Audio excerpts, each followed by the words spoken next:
Johor Darul Tazim JDT perlu mengambil kira statistik yang dicatat oleh pasukan lawan, 6 Den menjelang pertemuan dalam kempen Shopee Cup malam nanti. Pertemuan 6 Den melawan JDT bakal menemukan dua pasukan hebat dari Vietnam dan Malaysia yang masing-masing ketika ini memburu tempat selaku juara kumpulan ke separuh akhir nanti.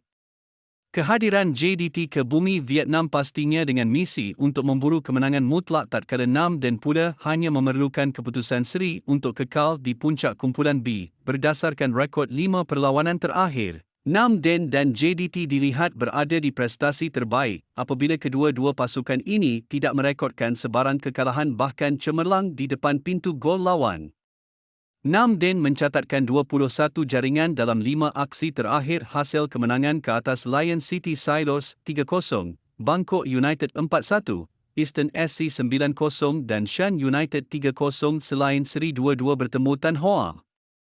Begitu juga dengan JDT yang sememangnya dominan dalam aksi Liga Malaysia apabila 21 jaringan direkodkan ketika atasi Kuching City 2-1, PDRM 10-0 dan 1-0, Shan United 3-0, serta Immigration 5-0. Di sebalik pesta jaringan yang diraih oleh 6 Den dan JDT ini, nama Bersun dan Kuan San menjadi watak utama yang akan menambah kehangatan pertemuan antara dua kelab ini. Johor Darul Tazim JDT berpeluang mendapat habuan besar seandainya berjaya menewaskan 6 Den dalam perlawanan terakhir kumpulan B Shopee Cup. Diketahui pertemuan 6 Den vs JDT menjadi salah satu perlawanan yang ditunggu-tunggu peminat tatkala kedua-dua kelab kini sedang berada di kedudukan teratas kumpulan B buat masa ini. Kehadiran JDT ke bumi Vietnam pastinya dengan misi untuk memburu kemenangan mutlak tatkala 6 Den pula hanya memerlukan keputusan seri untuk kekal di puncak kumpulan B.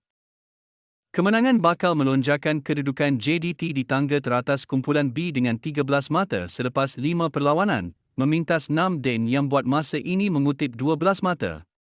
Malah, skuad Harimau Selatan akan terus menebarkan rekod tanpa kalah dalam kesemua kejohanan musim ini kepada 14 aksi selepas kali terakhir tewas kepada Melbourne City pada November.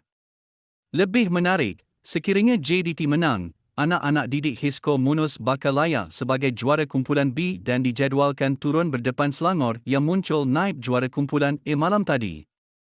Selangor mencatatkan keputusan seri 1-1 ketika bertemu BG Patum United di Stadium MBPJ malam tadi, namun sudah memadai untuk menghantar gergasi merah ke separuh akhir Shopee Cup.